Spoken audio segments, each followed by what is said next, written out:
Hello dear student, welcome to physics नमा। आज के इस वीडियो में हम लोग JEE मेंस 2025 में फिजिक्स से आए एक क्वेश्चन को सॉल्व करेंगे। इस क्वेश्चन में प्रोजेक्टाइल मोशन और काइनेटिक एनर्जी का कंसेप्ट इन्वॉल्व है। तो आइए क्वेश्चन को देखते हैं और इसको सॉल्व करते हैं। A ball of mass 100 gram is projected with velocity 20 metre पर second at 60 degree with horizontal. जैसा कि आप डायग्राम में देख रहे हैं, एक बॉल को प्रोजेक्ट किया जा रहा है 60 डिग्री एंगल पर हॉरिजॉन्टल के साथ। The decrease in kinetic energy of the ball during the motion from point of projection to the highest point is. तो हमें यह बताना है कि जो बॉल का काइनेटिक एनर्जी है वह कितना डिक्रीज करेगा जब हाईएस्ट पॉइंट पर बॉल पहुंचेगा। तो इसमें 4 ऑप्शन दिया गया है, तो हमें बताना है चारों में से कौन सा ऑप्शन सही है। तो आइए देखते हैं। यह बॉल को प्रोजेक्ट किया जा रहा है, जैसा कि आप एनिमेशन में देख रहे हैं, हॉरिजॉन्टल के साथ 60 डिग्री पर। तो जब बॉल को प्रोजेक्ट किया जा रहा है तो उसका जो वेलोसिटी है वह 20 मीटर पर सेकेंड है और मास ऑफ बॉल है 100 ग्राम। तो इसको केजी में कन्वर्ट कर लेते हैं, 0.1 केजी हो जाएगा। और वेलोसिटी जो है इसका हम हॉरिजॉन्टल कंपोनेंट निकाल लेते हैं, तो वेलोसिटी इन हॉरिजॉन्टल डायरेक्शन हो जाएगा 20 cos 60 डिग्री। तो यह हो जाएगा equal to 20 into cos 60 degree का वैल्यू होता है 1/2, तो यह हो जाएगा 10 मीटर पर सेकेंड।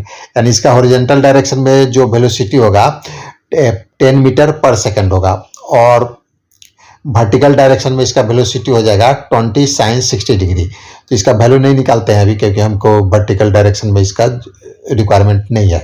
तो जब बॉल हाईएस्ट पॉइंट पर पहुंचता है, तो हाईएस्ट पॉइंट पर पहुंचेगा तो जो हाईएस्ट पॉइंट पर जो हॉरिजॉन्टल डायरेक्शन में वेलोसिटी होगा वह चेंज नहीं होगा। क्यों चेंज नहीं होगा? क्योंकि बॉल पर हॉरिजॉन्टल डायरेक्शन में एक्सेलरेशन नहीं है। तो जो इनिशियल पॉइंट पर हॉरिजॉन्टल डायरेक्शन में वेलोसिटी था, यानी जिस समय हम बॉल को प्रोजेक्ट कर रहे थे उस समय इसका जो हॉरिजॉन्टल डायरेक्शन में जो वेलोसिटी था वही वेलोसिटी हाईएस्ट पॉइंट पर होगा। तो velocity at highest point in horizontal direction 10 metre पर सेकेंड होगा और वर्टिकल डायरेक्शन में वेलोसिटी इसका 0 होगा। Velocity at highest point in vertical direction equal to 0। क्यों?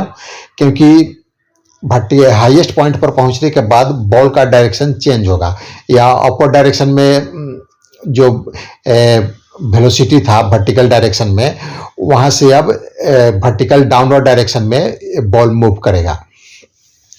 तो जब भी कोई बॉडी स्ट्रेट लाइन में जा रहा है और वहाँ जिस पॉइंट से डायरेक्शन चेंज होता है अपोजिट डायरेक्शन में, तो वहाँ पर वेलोसिटी कुछ मोमेंट के लिए 0 हो जाता है। तो इस केस में भी ऐसा होगा, जब हाईएस्ट पॉइंट पर पहुंचेगा तो इसमें वर्टिकल वेलोसिटी 0 हो जाएगा।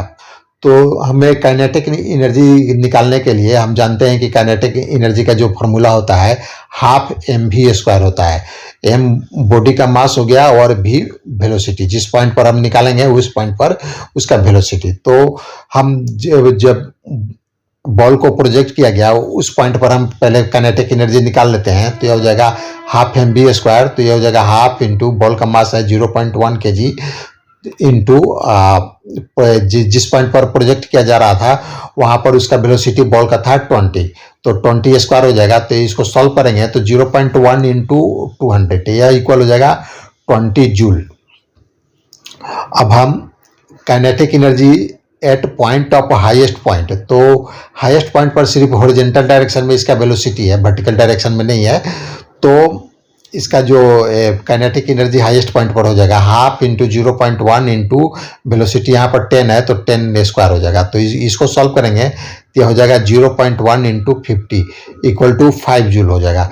अब हमें डिक्रीज इन काइनेटिक एनर्जी निकालना है, तो जिस पॉइंट से प्रोजेक्ट किया गया उस पॉइंट पर 20 जूल काइनेटिक एनर्जी था और हाईएस्ट पॉइंट पर 5 जूल हो गया। तो दोनों को माइनस कर देंगे, 20 - 5, तो यह हो जाएगा 15 जूल। यानी डिक्रीज इन काइनेटिक एनर्जी हो जाएगा 15 जूल। तो जो हमारा ऑप्शन है बी ऑप्शन सही होगा। तो आज का वीडियो समाप्त हुआ। अगर आपको पसंद आए तो इसे लाइक करें, शेयर करें। Thanks for watching.